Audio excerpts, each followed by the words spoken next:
మీ ద్వారా రాష్ట్ర ప్రజలకి కొన్ని ముఖ్యమైనటువంటి అంశాలని తెలియజెప్పాలన్న ఆలోచనతోనే ఈ పత్రికా సమావేశాన్ని ఏర్పాటు చేయడం జరిగింది. మీ అందరికీ తెలిసిందే, పిఎసి సమావేశం సుదీర్ఘంగా గాంధీ భవన్లో దీపాదాస్ మున్షి గారు, ఇన్ఛార్జ్ జనరల్ సెక్రటరీ రాష్ట్ర కాంగ్రెస్ కమిటీకి సంబంధించి, అట్లాగే రాష్ట్ర ముఖ్యమంత్రి వర్యులు రాష్ట్ర కాంగ్రెస్ కమిటీ అధ్యక్షులు కూడా రేవంత్ రెడ్డి గారు, ఇతర పిసి సభ్యులందరూ కూడా పాల్గొని సుదీర్ఘంగా కొన్ని అంశాలపైన చర్చించడం జరిగింది. దానికి సంబంధించి ముందుగా ఈ పిఎసి సమావేశంలో కాంగ్రెస్ ప్రభుత్వం ఇందిరమ్మ రాజ్యం ఏర్పడిన తర్వాత 100 రోజుల్లో ప్రభుత్వం తరఫున చేసినటువంటి అనేక అభివృద్ధి కార్యక్రమాలపైన, గ్యారంటీల్లో భాగంగా అమలు చేసినటువంటి అంశాలపైన, ముఖ్యంగా మహిళలందరికీ ఆర్టీసీ బస్సులో ఉచిత ప్రయాణం గురించి కానీ, లేకపోతే ఆరోగ్యపరంగా రాజీవ్ ఆరోగ్యశ్రీకి 10 లక్షల రూపాయలు స్కీమ్ని స్టార్ట్ చేసిన దానిపైన కానీ, అలాగే 500 రూపాయలకే కేవలం గ్యాస్ సిలిండర్ ఇచ్చే విధానం పైన కానీ, 200 యూనిట్ల వరకు ఉచితంగా జీరో బిల్ ఇచ్చేటటువంటి అంశాలపైన కానీ, మరీ ముఖ్యంగా గత ప్రభుత్వం పూర్తిగా వదిలేసినటువంటి మహిళా సంఘాలకు సంబంధించి, డ్వాక్రా సంఘాలకు సంబంధించి ఇందిరమ్మ రాజ్యం ప్రత్యేకంగా దృష్టి సారించి రాబోయే 5 సంవత్సరాల్లో 1,00,000 కోట్ల రూపాయలు వాళ్ళకి రుణాలు ఇప్పించేటటువంటి, వడ్డీ లేని రుణాలు ఇప్పించేటువంటి కార్యక్రమానికి సంబంధించి సమావేశం ఏర్పాటు చేసి డిసెంబర్ నుంచి మార్చి వరకు వారికి వడ్డీ లేని రుణాలు ఇచ్చినటువంటి, వడ్డీకి సంబంధించిన నగదును చెల్లించిన విధానం పైన కానీ, అట్లాగే ఈ 100 రోజుల లోపలనే దాదాపు 30,000 ఉద్యోగాలు, ప్రభుత్వ ఉద్యోగాలు నియామకాలు ఇచ్చినటువంటి పైన కానీ, ఇచ్చిన మాట ప్రకారం పబ్లిక్ సర్వీస్ కమిషన్ ప్రక్షాళన చేస్తామని చెప్పి పబ్లిక్ సర్వీస్ కమిషన్ నియమించడమే కాకుండా ఈ సంవత్సరానికి సంబంధించి జాబ్ క్యాలెండర్ కూడా ప్రకటించినందుకు, అంగన్వాడీ వర్కర్స్, ఆశా వర్కర్స్, మధ్యాహ్న భోజనం వంట చేసేటువంటి మహిళలకు సంబంధించినంతవరకు, అంటే రాష్ట్ర వ్యాప్తంగా తీసుకున్నటువంటి ఈ అనేక అంశాలపైన ప్రభుత్వాన్ని ఈరోజు సమావేశంలో పిఎసి సభ్యులందరూ కూడా అభినందించినటువంటి విషయాన్ని ఈ సందర్భంగా మీ ద్వారా తెలియజేస్తా ఉన్నాను. అట్లాగే రాష్ట్రంలో జరగబోయేటువంటి లోక్సభ ఎన్నికలకు సంబంధించి, సాధారణ ఎన్నికలకు సంబంధించి అత్యధిక శాతం సీట్లు గెలవటం కోసం తీసుకోవాల్సినటువంటి చర్యలపైన కూడా సుదీర్ఘంగా చర్చించడం జరిగింది. అందులో భాగంగా దేశంలోనే అఖిల భారత కాంగ్రెస్ కమిటీ తయారు చేసినటువంటి మేనిఫెస్టో, కాంగ్రెస్ పార్టీ పక్షాన తయారు చేసినటువంటి మేనిఫెస్టోని హైదరాబాద్ దగ్గరలో తుక్కుగూడ ప్రాంతంలో రాజీవ్ ప్రాంగణంలో 6వ తారీఖు నాడు భారీ బహిరంగ సభ ఏర్పాటు చేసి, ఆ బహిరంగ సభలో అఖిల భారత కాంగ్రెస్ కమిటీకి సంబంధించి దేశవ్యాప్తంగా తీసుకున్నటువంటి మేనిఫెస్టోకి సంబంధించిన అంశాలని ప్రకటించేటువంటి అంశాన్ని పెద్ద ఎత్తున చేపట్టాలని చెప్పి కూడా కాంగ్రెస్ పార్టీ పక్షాన నిర్ణయం చేయడం జరిగింది. ఈరోజు దేశవ్యాప్తంగా కూడా గతంలో ఈ రాష్ట్రంలో కాంగ్రెస్ పార్టీ పక్షాన ఏ రకంగా అయితే హామీలు ఇచ్చి అమలు చేస్తూ అభివృద్ధి కార్యక్రమాలను ఉరుకులు పెట్టిస్తా ఉన్నామో, తెలంగాణ మోడల్గా ఈరోజు దేశవ్యాప్తంగా ఉన్నటువంటి అన్ని రాష్ట్రాల్లో కూడా, దేశవ్యాప్తంగా కూడా తెలంగాణ మోడల్గా ముందుకు తీసుకొని పోవాలన్నటువంటి ఆలోచన ఈరోజు పెద్ద ఎత్తున ప్రచారం దేశవ్యాప్తంగా జరుగుతాం. అటువంటి కార్యక్రమాన్ని తుక్కుగూడలో రాజీవ్ ప్రాంగణంలో పెద్ద ఎత్తున సభ ఏర్పాటు చేసి, ఆ సభ ద్వారా తెలంగాణ మోడల్ని దేశానికి తెలియజెప్పడం కాకుండా, ఈ దేశంలో కాంగ్రెస్ పార్టీ అధికారంలోకి వచ్చిన తర్వాత అమలు చేసే కార్యక్రమాలను కూడా ఈ తుక్కుగూడ రాజీవ్ ప్రాంగణంలో అఖిల భారత కాంగ్రెస్ కమిటీ అధ్యక్షులు మల్లికార్జున్ ఖర్గే గారు, అట్లాగే రాహుల్ గాంధీ గారు, మిగతా నాయకులంతా కూడా, సోనియా గాంధీ గారు అందరూ వచ్చేటట్టుగా ఆ సభలో ప్రకటనలు కూడా ఉంటాయి. కాబట్టి పెద్ద ఎత్తున రాష్ట్ర వ్యాప్తంగా ఉన్నటువంటి కాంగ్రెస్ నాయకత్వం అంతా కూడా ఈరోజు దేశంలో జరిగే ఎన్నికలకి మన దగ్గర నుంచే మేనిఫెస్టో రిలీజ్ చేస్తున్నారు. కాబట్టి ఈ దేశం ఆశ్చర్యపోయేటట్టుగా 6వ తారీఖు నాడు తుక్కుగూడలో పెద్ద ఎత్తున కాంగ్రెస్ నాయకులు, కార్యకర్తలు, శ్రేణులు కదం తొక్కుతూ పెద్ద ఎత్తున ఈ సభని విజయవంతం చేయాలని చెప్పి ఈ సందర్భంగా మీ ద్వారా రాష్ట్రంలో ఉన్నటువంటి మా కార్యకర్తలందరికీ పిలిపిస్తా ఉంది. ప్లీజ్ ఎక్కడ ఉన్న నాయకులు అక్కడ ఉన్నటువంటి కార్యకర్తలతో సమావేశాలు ఏర్పాటు చేసుకొని 6వ తారీఖు నాటి సమావేశానికి ఏ రకంగా సమాయత్తం కావాలో నియోజకవర్గాల స్థాయిగా, మండల స్థాయిలో, గ్రామ స్థాయిలో కూడా ఎవరి స్థాయిలో వాళ్ళు సమావేశాలు ఏర్పాటు చేసుకొని 6వ తారీఖు నాటి సభకి ఏ రకంగా మనం కదిలి రావాలని చెప్పే దానిపైన పెద్ద ఎత్తున సభలో సమావేశాలు పెట్టుకొని నిర్ణయం చేయవలసిందిగా కూడా వారందరికీ విజ్ఞప్తి చేస్తూ ఉన్నాం. అట్లాగే ఈ సభ విజయవంతంతో ఢిల్లీలో ఎర్రకోటపై కాంగ్రెస్ జెండాని ఎగరేసేదానికి ఈ తుక్కుగూడ రాజీవ్ ప్రాంగణం నుంచే నాంది పలికేటట్టుగా ప్రతి కాంగ్రెస్ నాయకుడు, కార్యకర్త కదలాలని చెప్పి కూడా ఈ సందర్భంగా పిఈసిలో నిర్ణయం చేసి మీ ద్వారా వారందరికి కూడా విజ్ఞప్తి చేస్తూ ఉన్నాం. అట్లాగే రాష్ట్రం పార్టీ అధికారంలోకి వచ్చిన తర్వాత పార్టీ ద్వారా నామినేట్ చేసినటువంటి పార్లమెంట్ సభ్యులకి, ఎమ్మెల్సీలకి, అట్లాగే ఇతరత్ర కార్పొరేషన్ చైర్మన్గా నియమించబడినటువంటి వాళ్ళందరికీ కూడా సమావేశంలో అభినందనలు తెలియజేయడం జరిగింది.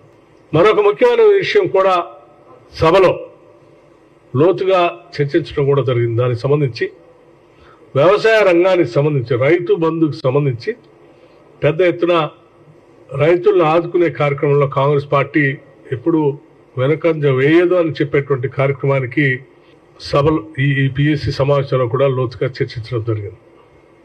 దాంట్లో భాగంగా మిత్రులందరూ కూడా మీ ద్వారా మేము తెలియజేసేది ఏంటంటే, దాదాపు అంటే కరెక్ట్ లెక్క నేను చెప్తా ఉన్నాను, రైతులందరికీ 5 ఎకరాల వరకు ఇప్పటికే పూర్తిగా రైతు బంధుకు సంబంధించిన డబ్బులు వేయటం జరిగింది. మిగతా అన్ని కూడా ప్రోగ్రెస్లో ఉన్నాయి. 64,75,000 మంది రైతులకి 5,575 కోట్లు ఇప్పటికే రైతు బంధు రూపేణ వారి వారి అకౌంట్లో వేయటం జరిగింది. ఇక మిగిలి ఉన్నటువంటి అంటే దాదాపు మిగిలి ఉన్నటువంటి 5 లక్షల ఎకరాలు మాత్రమే, 5 లక్షల మంది రైతులు మాత్రమే మిగిలి ఉన్నారు. అంటే దాదాపు 65 లక్షల మందికి ఇప్పటికి సంపూర్ణంగా రైతు బంధు అందించాం. మిగిలి ఉన్నది కేవలం 5 లక్షల మంది రైతులు మాత్రమే. వారికి కూడా ఆ ప్రాసెస్ అంతా కూడా మేము కంటిన్యూ చేస్తూ ముందుకు తీసుకుని వెళ్తా ఉన్నాం. ఉదాహరణకి చాలా సందర్భాల్లో కేటీఆర్ గారు కానీ లేకపోతే టీఆర్ఎస్ పార్టీ సంబంధించిన నాయకులు మాట్లాడుతూ ఉన్నారు, రైతు బంధు వేయట్లేదు, రైతు భరోసా చెప్పారు, చెప్పిన దాని ప్రకారం ఏమీ చేయట్లేదు అని చెప్తా ఉన్నారు. వారికి నేను చర్చించడానికి చాలా సిద్ధంగా ఉన్నాను. ఆర్థిక శాఖను చూస్తున్నటువంటి వ్యక్తిగా మీకంటే బాగా మేము స్పీడ్గా రైతులకి రైతు బంధు డబ్బులు అందిస్తా ఉన్నాం. మీరు యాసంగిలో కానీ వానాకాలంలో కానీ ఎప్పుడు కూడా మేము ఇచ్చిన టైం కంటే ముందుగా మీరు ఇచ్చినటువంటి పరిస్థితి లేదు. ఈ రాష్ట్రాన్ని అతలాకుతలం చేసి 7 లక్షల కోట్లు అప్పు చేసి ఆగవాగం చేసిపోతే కూడా మీరిచ్చిన టైం కంటే ముందే మేము రైతులకి రైతు బంధు ఇస్తా ఉన్నాం. ఒకవేళ ఎవరికైనా చర్చించాలని ఆలోచన ఉంటే టీఆర్ఎస్ పార్టీ నుంచి రైతు బంధు పైన మీరిచ్చినటువంటి సమయం, మేము ఇచ్చిన సమయం లోపల చర్చించడానికి నేను సిద్ధంగా ఉన్నాను.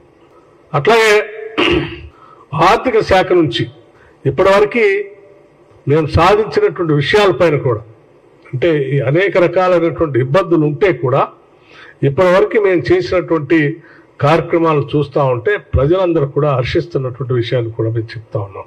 మొదటి నెల 1వ తారీఖు నాడే జీతాలు ఇచ్చినటువంటి దాఖలం కాంగ్రెస్ పార్టీ ప్రభుత్వం అధికారంలోకి వచ్చిన తర్వాత మొట్టమొదటిసారి జరుగుతూ ఉంది. మీ హయాంలో ఏనాడు కూడా 2019 నుంచి ఏనాడు కూడా మీరు మొదటి నెల జీతాలు ఇచ్చినటువంటి పరిస్థితులు మొట్టమొదటిసారి ఈరోజు ఫస్ట్ నెల జీతాలు ఇచ్చి అటు ఉద్యోగస్తులకి పెన్షనర్స్ కూడా మేము పెద్ద ఎత్తున లబ్ధి చేకూర్చామని చెప్పడానికి కూడా సంతోషిస్తూ ఉన్నాం.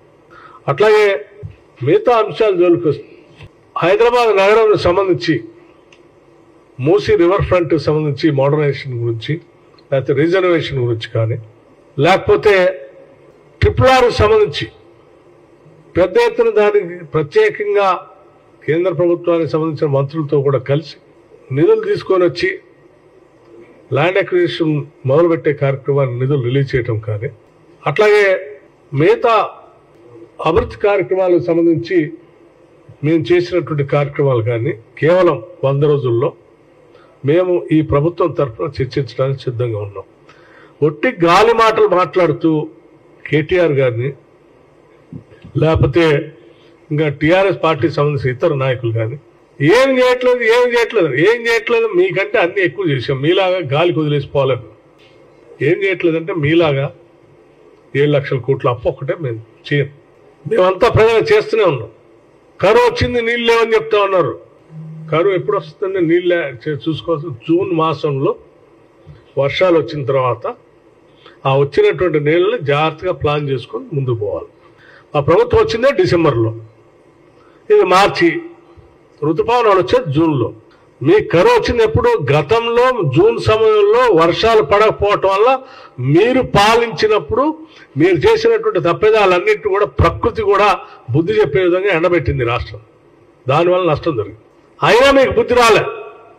దాన్ని సక్రమంగా ఆ పడ్డ కొద్ది నీళ్ళైనా ప్రాపర్గా వాటర్ మేనేజ్మెంట్ చేసుకుంటూ ముందుకు నడిపించిపోయినట్టయితే ఈ పరిస్థితి వచ్చేది కాదు.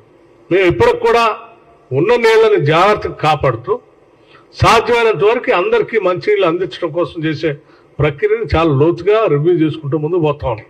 ప్లానింగ్ డిపార్ట్మెంట్ నుంచి ఇప్పటికే ప్రతి శాసనసభ నియోజకవర్గంలో అత్యవసరంగా అవసరమైన చోట ప్రతి దగ్గర కూడా ₹1 కోటి తగ్గకుండా అవసరమైతే 3 నుంచి 4 కోట్ల వరకు కూడా ఎక్కడ అవసరం అయితే నీళ్లు బోర్లు వేసుకోవడానికి కూడా నిధులు శాంక్షన్ చేసి రెడీ చేసి పెట్టాం.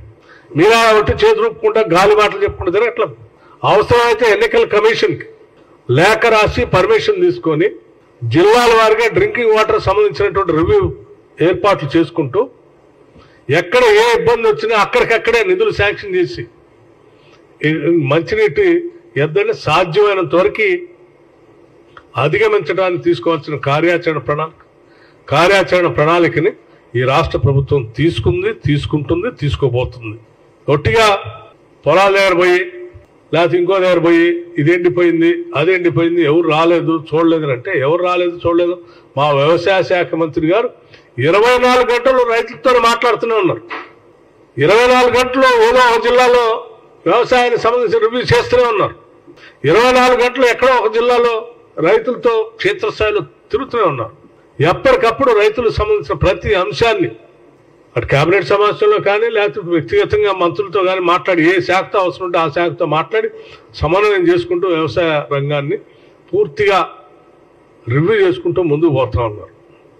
మీలాగా సెక్రటేరియట్లు రాకుండా, ఇళ్లలోంచి బయటికి రాకుండా కేవలం ఏది సోషల్ మీడియాకి మాత్రమే పరిమితమై పాలన చేయట్లా. మేము ప్రత్యక్షంగా ప్రజలతో కలుస్తూ మమేకమైతూ వారి అవసరాలు తెలుసుకుంటూ పాలన చేస్తూ ముందుకు పోతాం. సో ప్రజలు మీకు చాలా స్పష్టంగా బుద్ధి చెప్పారు. మీరు చేసి తప్పిదాలన్నిటికీ కనీసం ఇప్పటికైనా బుద్ధి తెచ్చుకొని తప్పు అయిపోయింది, మనం ఇటువంటి తప్పులు చేయటం పొరపాటు అని చెప్పి చేస్తున్నటువంటి ప్రభుత్వాన్ని కనీసం అభినందించాల్సింది పోయి అడ్డగోలుగా మాట్లాడేటువంటి మాటలు కరెక్ట్ కాదని చెప్తా ఉన్నాం. నిన్న మొన్న ఎక్కడో చూశాం, అనేది నా ఇంటికి కూడా పీకలేరు. ఏం మాట్లాడతాడు? చదువుకున్నాడు కదా, ఏం భాషది? మంత్రిగా పనిచేశావు, బాగా చదువుకున్నావు, మీరు చేసిందే తప్పిదాలు, ఫోన్ ట్యాపింగ్, అడ్డగోలు తప్పిదాలు చేస్తే లీగల్ శాంక్టిటీ లేకుండా కావాల్సిన రాజకీయ అవసరాల కోసం, దేశ భద్రతా అవసరాల కోసం వాడాల్సిన దాన్ని పక్కన పెట్టేసి నీ వ్యక్తిగత రాజకీయ అవసరాల కోసం దాన్ని వాడింది కాక మళ్ళీ ఆ నామరూపాలు లేకుండా మీరు చేసినటువంటి పని అంతా బయటపడి ఈరోజు ఎంక్వైరీ జరుగుతూ ఉంటే మా ఇంటికి కూడా పీకలేరంటే ఏంది? భాష ఒళ్ళు రెండు కూడా దగ్గర పెట్టుకొని గౌరవ ప్రతిపక్ష నాయకులుగా మీరు ప్రవర్తించండి. ప్రభుత్వ పరంగా మేము మీలాగా అడ్డగోలుగా తప్పిదాలు చేయం, లేకపోతే మీలాగా అడ్డగోలుగా ప్రతిపక్ష నాయకుల్ని ఇబ్బందులు పెట్టం. కానీ మీరు మాత్రం మీ పరిధి దాటకుండా కనీసం ఎప్పటికైనా గౌరవంగా మెలగాలని చెప్పి ఈ సందర్భంగా నేను ఎత్తుపలుకుతా ఉన్నాను.